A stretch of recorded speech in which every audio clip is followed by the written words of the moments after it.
Bless the Lord, O my soul, and all that is within me. Bless This his is the holy day the Lord name. has Thank you made. for We joining truly in with us rejoice this and morning give across God's this name the praise country. and And glory and honor that He is due at this very moment. We're grateful to God for each of you on today, and we greet you in the name above every name, the name of our Christ who does all things well. Grateful to you who are logging on the social media sites, wherever you may be, wherever life may have you at this very moment. We are grateful for the opportunity to share with you on today and to gather together this morning on a day that God has created for us, that our Lord and our Savior and our God has pre-planned for each and every one of us. You are uniquely stepping into a day that God had prepared for you, that no weapon formed against you shall be able to prosper, and any tongue that rises against you, He will give you the power to condemn it. And so today I want you to walk with a resilience today. I want you to walk with a faith today, knowing that your God does absolutely everything well. We shout to those who are on the conference call this morning and thankful for each and every one of you who are sharing with us via conference call from across this country and around the world, and thankful for those of you who are connected with us on social media platforms. Thank you for spending some of your morning with us and allowing what we believe is the best way to start your day is to have empowerment, enlightenment, and encouragement. And so if this is your first time with us at the movement, shout us out online. If you have on the conference call, let us know that this is my first day with you here at the movement. And I'm grateful to be connected. Let us know so we can love on you in the way that we do here at the movement. This is a no judgment zone, so we accept everybody. The Bible says, whosoever, let them come. And I want you to know we're part of that whosoever crowd. Thank you for making up the body of believers on today. And I want to share with you a part of a praise report for this morning from one of the faithful hearts who's been with us since day one, Sister Evans in Cleveland, Ohio. I want to share that part of her praise report with you before we go into our lesson for today. But I want to take this opportunity to say how grateful I am for those of you who joined us live on Bible study last night. We had technical issues with the conference call, but we were blessed of our God to have YouTube. We had Facebook Live, we had Instagram, and some others connected with us. And what a powerful lesson last night.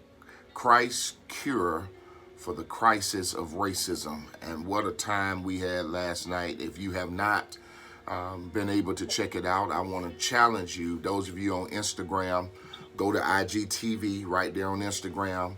Go back through our page and listen to it from last night. If you didn't listen to it last night on Facebook Live, I want you to go and check it out on today. It will bless you how Jesus, how the master meets a mistress at the well and changes her life with one message. It is a phenomenal, phenomenal passage.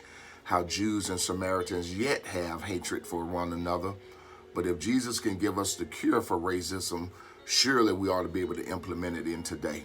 And so today is Thursday, and as we are preparing now for Thankful Thursday and Teach for Thursdays, today is the plight of the black men, black male, or boys and men. The plan and the plight that they have for us in America is somewhat alarming, and there are some things I want to share with you today. And so as we are preparing today, Sister Evans in Cleveland, Ohio, said on the conference call in the form of a praise report how she is possibly one of the elder statesmen on our conference call and in our movement. As I said to you, we're blessed at the movement to have from 9 to 90, from 8 to 80. We're blessed with every generation represented. We have generations who march with King. We have generations who are Black Panthers and Crips and Bloods. We have generations who understand the importance of the mass incarceration movement.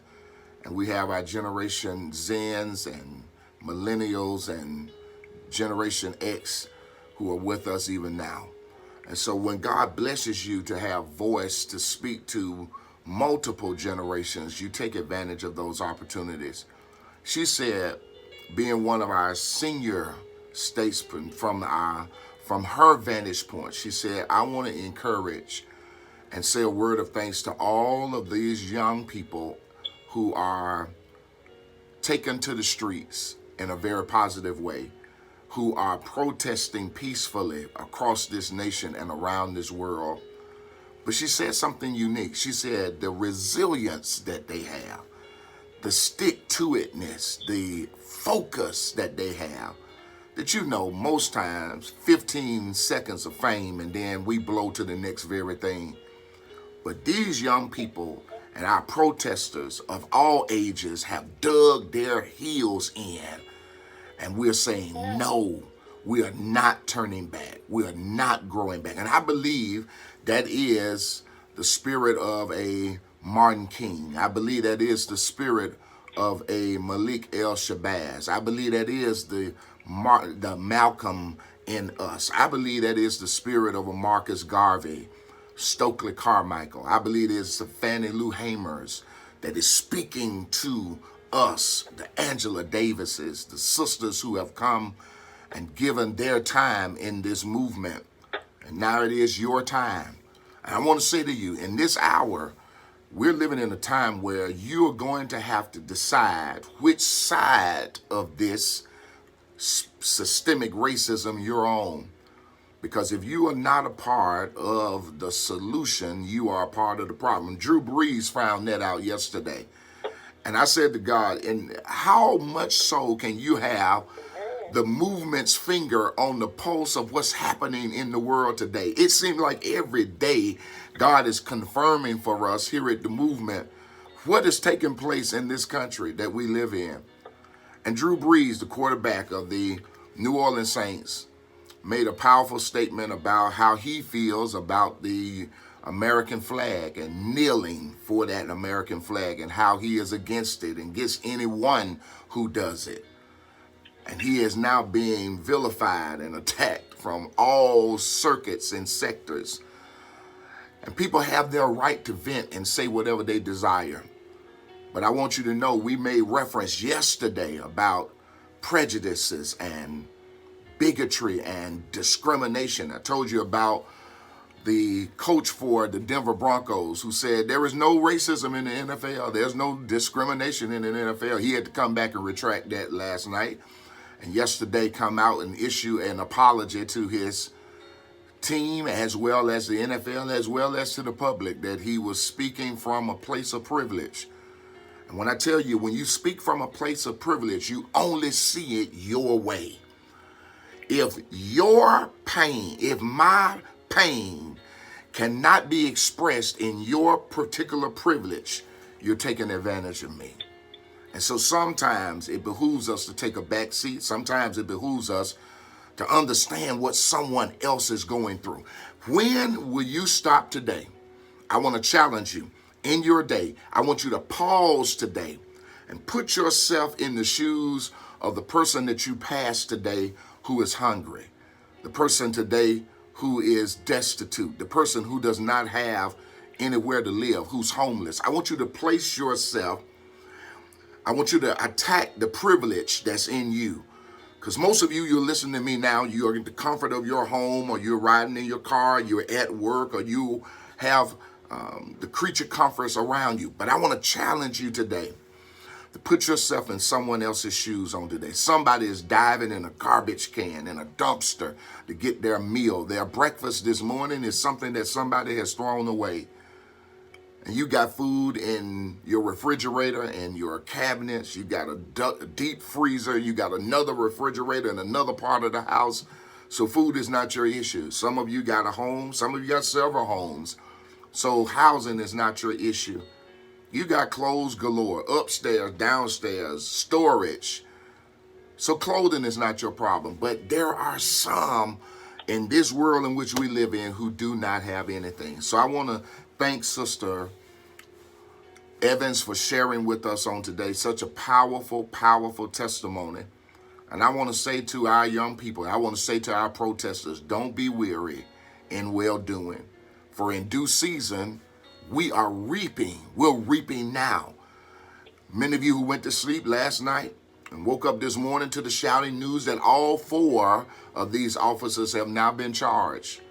And the culprit, Calvin, whose knee pressed into the neck of George Floyd, his charges have been upgraded from 3rd degree to 2nd degree. And so all 4 of them are now in custody. All 4 of them charged. But we do not shout on arrest. We want a conviction. We want it seen all the way through. And as this family, Floyd family, prepares for a multiple plethora of memorials and funerals for this gentleman, I want us to be mindful of praying for them and praying for every family that is experiencing this at this very moment. So, Pastor E, let's jump into this today.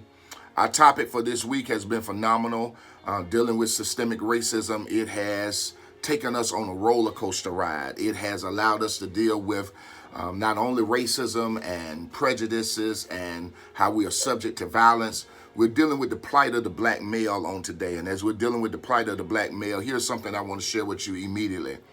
Immediately, I want to share with you this particular post that says, remove the black man from the household and the black family is destroyed. Remove the black man from the household and the black family is destroyed. The reason I wanted to share that with you immediately is because the heartbeat of our families is our sisters. But can I tell you, the hard work and the head of that family is the black man. And since the 60s, there has been a plot and a plan to take out the black man from the family. They just want to remove him from the community. They don't just want to remove black men from the camera. They want to take them away from their families. Here's why. Because the black man not in the family keeps the sister uncovered. She has to now protect herself. She has to now defend for herself. It allows now that young man in that house to take on, watch this, not being a young boy, not being a young man and growing up into the stages of manhood. He has to leap from, watch this, being a boy to 6, 7, 8, 9 years old. Now he's the head of the household. That single parent home, it is, watch this, it is not the paradigm. It is not the prototype. It is not what God desired. But can I tell you, I thank God for sisters like my mother and sisters who are single, who are on here now, who are shaping those families and molding those young men into being what God desires for them to be. Here's what my mother said to me at 6 years old. She says, listen, I cannot continue to take you to go get a haircut. She says, because the barber shop is not where a woman should be hanging out with her son. She says, I got to find some men who are quality men, stand-up brothers who will take you to the barber shop so you can start developing who you are as a young man. She said, just as you shouldn't take a young boy and sit him in the beauty shop all day because that's not his element. And because that's not his element, I had to go to the barbershop and hang around men, positive men, and hear positive conversations. I want you to check this out. Listen to this. I am a black man. Watch this. Intelligent and educated. How many black men have you stopped lately and shared with them how impressed you are? Not with their ripping muscles and how their physical protrude and how they look and their skin, complexion, and tone, but how intelligent they are. When was the last time you fell in love with a black man's mind? The reason brothers, sisters are endeared and love and admire our President Barack Obama is because he not only walks with a swag, but he is an intelligent brother. Can I tell you, yesterday, I was so calmed and relieved yesterday to hear for the very first time, even though he's no longer in the Oval Office, we were able to hear we were able to hear something presidential yesterday. We were able to hear from a commander-in-chief yesterday. We didn't have to have someone playing politics and getting photo ops, but we had someone who was willing to step up and say, in the midst of this crisis, we're going to be all right. And so today I want to challenge you to embrace those brothers you live with, raise, work with, come in contact with. Black men, I'll just excuse my French, we are catching hell out here. And the last thing we need to do is to have it both ways, from the world that in which we live in, work in, and die in, and then come home and we're not respected in the very homes in which we are trying to raise and the families in which we are sacrificing for. And so I'm reminded of this particular quote. It says, communities of color are incarcerated at a 10 times rate of white ones, even though white users, watch this, drug use is higher than blacks. Check this out. Communities of color are incarcerated 10 times. Get that. For every one of them, it's 10 of us being incarcerated for the same uses, same habits, same addictions. I hope you got that. Check this out. 57% of incarcerated people in this country are either black or Hispanic. Check that out. 57% of those who are incarcerated. Now, if you haven't checked it out, over the last few days to weeks, 2 million, over 2 million individuals incarcerated, men mostly, in America. 57% of them are black or of Hispanic descent. Pastor E, why are you showing us all of this? I'm showing you this because 1 in every 10 black men in his 30s is in prison or in jail on any given day. What an alarming statistic. What an alarming statistic that 1 in every 10 black men, watch this, in their 30s. You want to know, sisters, why don't I have some quality choices for mates and dates, and why I can't find a husband? I can tell you why. Because 1 out of 10 are in prison in the prime of their lives. And if you haven't checked it out, you need to go back and check out the 13th Amendment, where you thought it freed the slaves. Check out the 13th Amendment. Read it. Google it. It will blow your mind if you have not researched it.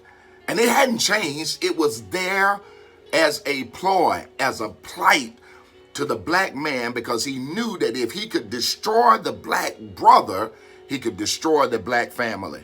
The 13th Amendment says that you are free and you cannot be a slave, that it is unconstitutional for anyone to hold you as a slave. Listen to this.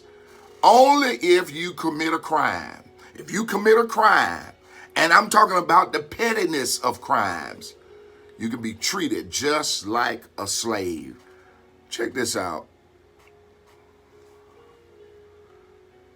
There are more black men, this blessed me. There are more black men in prison today than there were black male slaves before the American Civil War. This blessed me today because I got to do better alerting our young brothers that we have more black men in prison, listen to me, today than that were black slaves before the Civil War. That didn't get you? Watch this.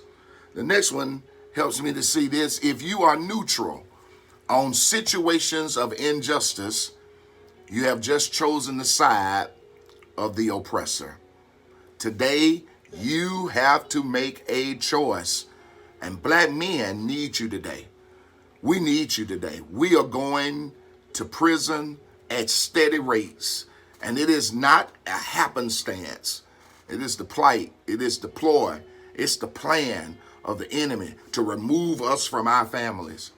And so I need you to pray. And I'm praying today for black men in general. I'm asking God to speak to the heart of brothers today. I'm praying that God will share his heart with them and that he will encourage them. There's a brother listening to me today. I want to tell you something that you haven't heard in a long time. I love you. I love you. And I love you without pretense. I love you without prejudice. I love you without judgment.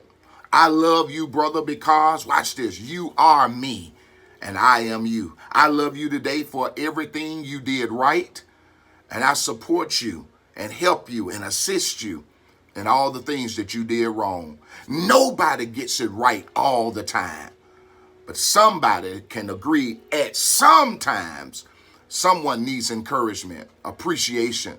Can I tell you, sister, sometimes the man don't want a whole lot. All he wants is appreciation. The illustration is given that a woman came home and she had just been grocery shopping. She had 10 bags in the car, all filled with groceries. And she's trying to pour all 10 groceries in her hand to take them in the house. And she walks to the door, and when she gets to the door, the husband opens the door. He said, listen, sweet, why didn't you call me? Why didn't you let me know? Why didn't you alert me you were out here with all these bags? And he takes all 10 bags out of her hand. And where the woman had 2 or 3 bags and making trips, he takes all 10 bags in his hand. He's struggling down the hallway. And before he could drop anything, his knees are bucking, he's shaking, and she can tell it's heavy. Here's what she says. Look at the strong man I got. Oh, don't no woman have a man as strong as I have.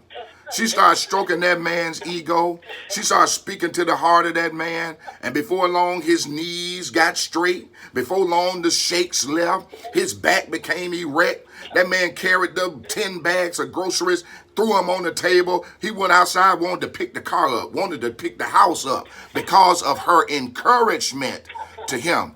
It sounds comical, but I want you to know, sisters, a compliment, a word of appreciation goes a long way with anyone. But can I tell you, especially with a black man, with a black boy, you want to see a young black boy do better in school? Stop telling him how dumb he is. Stop saying stuff like, you just like your old sorry daddy. You ain't going to be nothing. You ain't going to be nobody. You can't tell him that and think he's going to make straight A's. The psychology behind that is our world is shaped by the words we receive. Say that again. Our world is shaped by the words we receive. Many of you are here every day, and you tell me, if I dare miss a day, you say, hey, Pastor E, you all right? First of all, are you okay? Because if you okay, where is our word for today? And you are selfish when it comes to that, and I understand that. But our worlds are shaped by the words we receive. So look at that report card. I know he is lethargic when it comes to school. But you got to find something about education that sparks that young man. I know I'm talking about sisters tomorrow. I'm going to big up all our sisters tomorrow. I'm going to big up all our young girls on tomorrow. Today is about the brothers. And I want you to look at that report card. I want you to pull that young man to the side. I want you to have a deep down conversation with him. Find out what it is about school that he desires. I saw yesterday a graduating high school class from Jackson Nolan High School that was peppered heavily with African American males. I don't even know the percentage of the number of boys to girls of that graduating class, but it was obvious that our young men at that graduation was going to school, and they passed their classes. I shook hands with a young man yesterday. I won't call his name because most of you who are sports fans, you'll know exactly who he is. He's headed to University of Alabama, 6'6", rippling muscles. And I said to him, young man, I'm so proud of you. I'm so proud of what God is doing in your life. But listen, this is only the first of many graduations you're going to have. We got to learn how to encourage our young boys. We got to find a way. And sister, if you cannot, pray that God will place a man in his life to do for him what he cannot do for himself. Challenge him in ways that he has not been challenged before. If our young people, I've always said this, if our young people can learn rap music of this day, if our young people can sit and play Xbox and PlayStations for 3, 4, 5, 6, 7, 8 hours at a time, oh, they can definitely learn. There's nothing wrong with their learning curve. You're right. Amen. Yes, it can. Maybe it's not the student. Maybe it's the teacher. Maybe it's the instructor. Our son was struggling in a particular class, and it was grieving his spirit. So much so he was like, Dad, I feel like a failure. I said, don't you ever say that you're a failure. Don't you ever place your mouth on yourself. Don't you ever talk down about you. Don't ever stay negative in a negative situation. I said, maybe it's not you. Maybe it's the instructor. So we started doing the research. And here's what we found out. That he wasn't the only student in that class that was having issues. 94% of the students in that class were having issues. They were failing and they were struggling. And only 6% were passing. And the 6%, watch this, had some kind of relationship with him. And so we decided to move him out of that class and put him in another area, and watch this, started flourishing. His confidence went through the roof. And here's what I'm saying to you. You got to find something to encourage them, something to build them. Young black boys are different. Please hear me. They are different than your little girls. They are different. And if you don't take them and start molding them in the age in which they are moldable, where they are pliable, where you can begin to shape them into the men they're going to become. Don't get mad of the men that they become when you didn't raise them to be the man you desire for them to be. Amen. We have some awesome, all of our young men are awesome. All of them got great potential. We just got to find a way of sharing it with them. I got to close. I got to let you go. But I'll share this with you and then I'm out. The Road to Socialism is Painted Black. That's by Chairman Omali Yeshazela. Omali Yeshazela is a phenomenal speaker. Google his name. I got it on the screen. Check him out. He will bless you in a phenomenal way. He says, our struggle is not one against white privilege. Rather, it is a struggle for black pride and power of our own black lives, in that it is ourselves who determine we undermine the concept and the reality of white privilege. When you start, watch this, being pro-you, when you start believing in you, you have no reason to be inferior or in competition with anyone else. Black man, black brother, stand up today. And I want to challenge you. When you see a brother today, I want you to embrace him. I want you to do whatever it takes to encourage him. If it's only a few seconds, come say, hey man, my pastor, my internet pastor, my preacher, my motivator, my spiritual brother, he challenged me today to do this. And that's to encourage another brother. And I want to do so on today. And I want to see how your entire day shifts by you encouraging another black brother. And can I tell you today, it will change their whole trajectory of the day. Here's a closing illustration for us. A few years ago, I introduced our son to a rap group by the name of Dead Prez. He was probably 6, 7 years old. And he heard this CD playing in our vehicle as I was taking him to elementary school. And he said, Dad, who is that? And I said, it's a rap group named Dead Prez.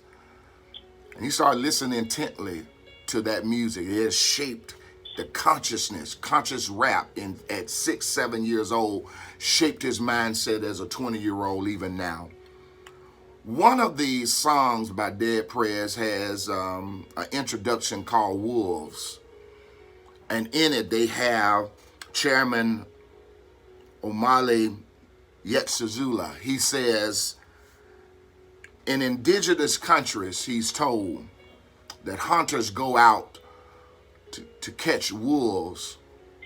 And what they do is they take a blade, double-sided blade, and they stick it down into the snow. And they cover the blade, they cover the handle with snow, leaving only the blade protruding.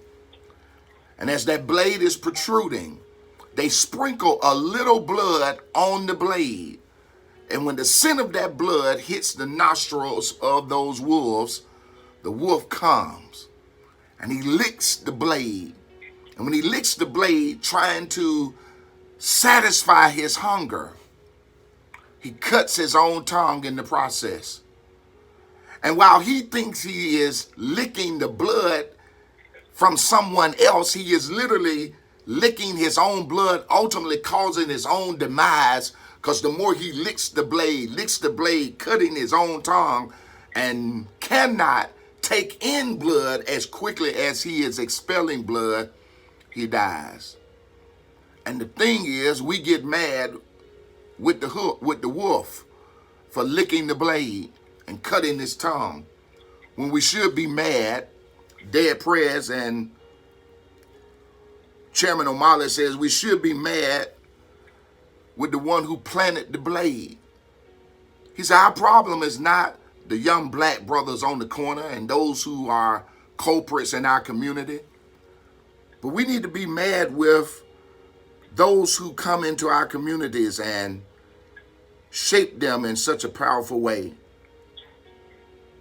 He says the imperialists, white capitalism, white privilege, prejudice, systemic racism, mass incarceration. I can go down the line.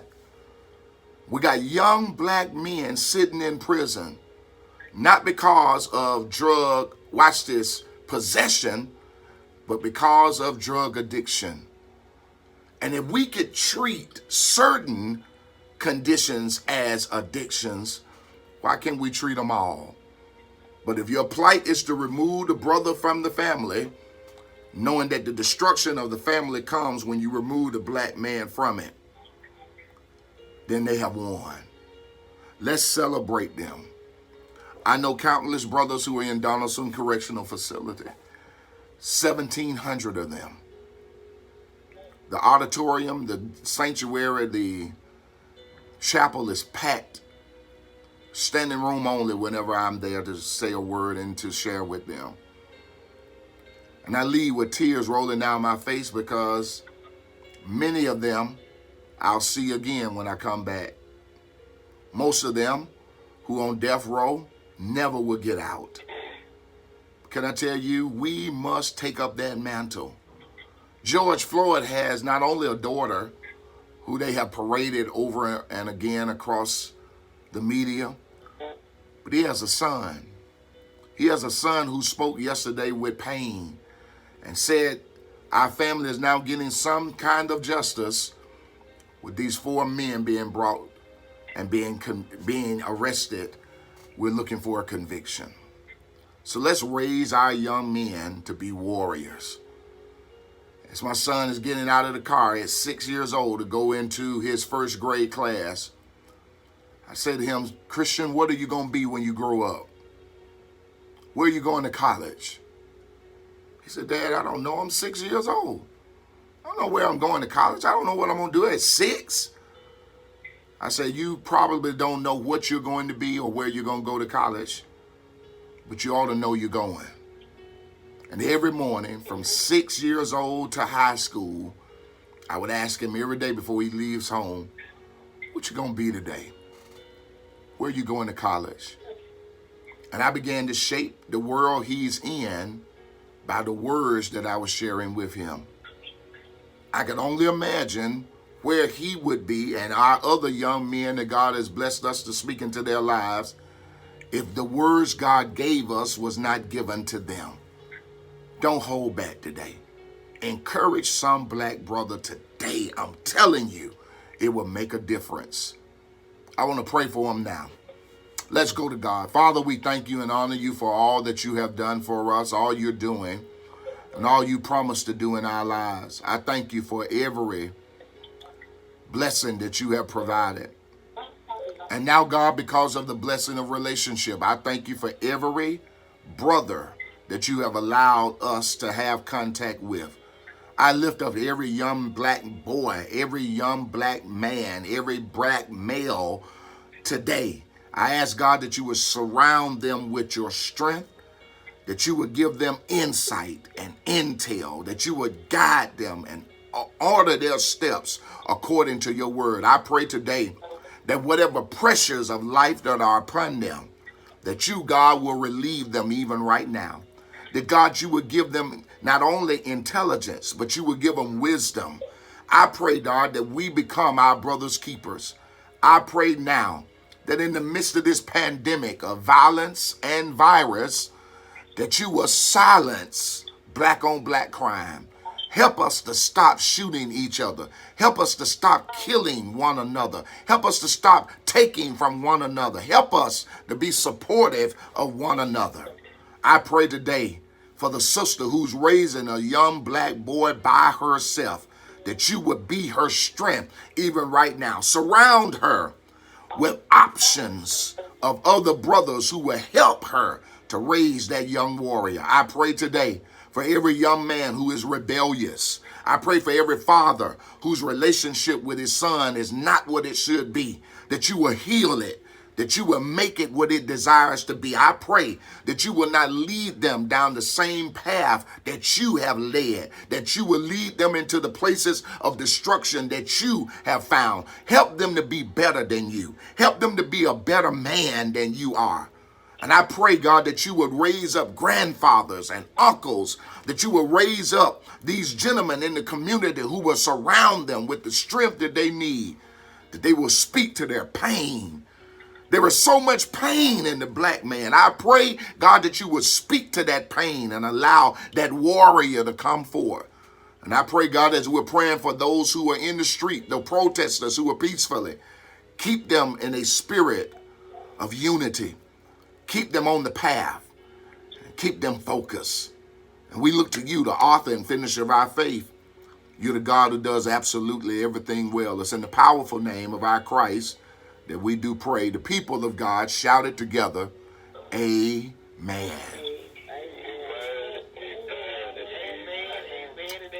We give God praise on today. We give him glory on today.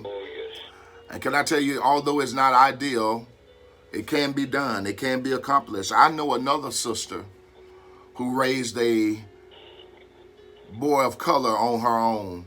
Father had passed away. That young boy at 12 got loosed in the temple, and they didn't even know where he was. Mary found him and said, hey, listen, son, you scared us half to death. I'm a single parent raising you by myself. And at 12, you became missing. He says, listen, don't you know I was about my father's business? Now, my daddy, your husband, is gone, but my father is in heaven. And he went on to the very day of his death. He looks down from the cross at that single parent, single mother, and says to her, mother, behold your son. Son, behold your mother. It's a term of endearment. It's almost picturesque in Scripture. Can I tell you, brothers and sisters, I want you to encourage some brother on today. Be intentional today. Be intentional today. Buy him lunch today. Send him some flowers today. Get him some candy today. Whatever he like, do something for him today. And say, listen, Pastor E just encouraged us today that the plight of the black male is something that we would never know. Sisters, let me say this, and my wife will echo this. There are pressures that the black brother goes through in the household you will never know. There are things that happen in our house, ways that have to be made. Watch this, my wife never ever knows. It doesn't even come near her. She does not even worry about it. Because I've been taught and learned and fashioned that is my responsibility. And so today, support what's supporting you. Help what's helping you. Don't hurt what's helping you. And know I love you to life today. Remember, if you're going to get from God everything you desire from him, you can't sit back lazy, lackadaisical, or lethargic. You got to get up and go get it.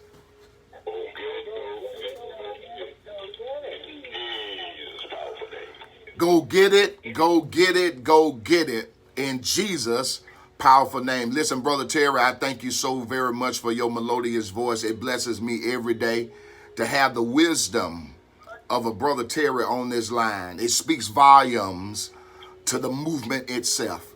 Strong men follow strong men.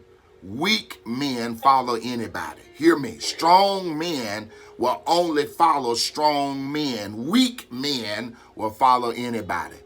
Anybody can follow anybody who is just talking with no sense. But it takes a brother with intelligence and wisdom to follow someone who challenges them even in the times that they don't want to be challenged. I love you to life. Until tomorrow. Sisters, it's your day. Tomorrow, Favorite Friday. We are bigging up sisters on tomorrow. I want to introduce you to a sister by the name of Michelle. She is going to bless your life in a phenomenal way. Not Obama. She has a phenomenal book out, The New Jim Crow. It is going to bless your life.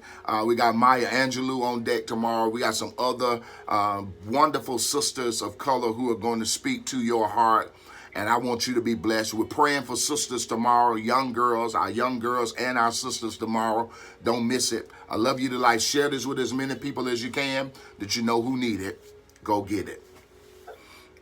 Everybody have a blessed day. Everybody be blessed. Love my strong men. Bless you, beloved. We just signed off of the conference call. I'm praying for every parent. I'm praying for every mother, every father today. If you have young men in your life, if they are your sons, your nephews, if they are your grandsons, I want you to love on them today. Can I tell you, it is fearful to know that we live in a time that our young men can leave home and we not know if they will return. So we must love on them and pray for them and lift them up and show our concern for them. Tell them how much you love them. I want to show you something that is unique. On Facebook Live, I'm posting a picture from 1968. These are brothers who are standing in Memphis, Tennessee, with signs that says, "I am a man." And those signs are part of the last movement that Dr. Martin Luther King led. He was in Memphis, not for his own rest and relaxation. He was working while in Memphis. And on the streets of the Lorraine Motel, he shot and killed. Our visionary was taken away. The problem is so many people were caught up with the visionary, we missed the vision. Never allow the vision to be underscored by or overtaken by the visionary. And so here is, it's 1968, but here is 2020. These are black brothers who have taken to the street in protest, and they have the same signs, "I am a man." Some 50 plus years later, they're holding up the same signs, declaring the same message because they caught the vision. Today, brothers, I lift you up. I'm praying for you now. Your best is yet to come. Don't stop pushing.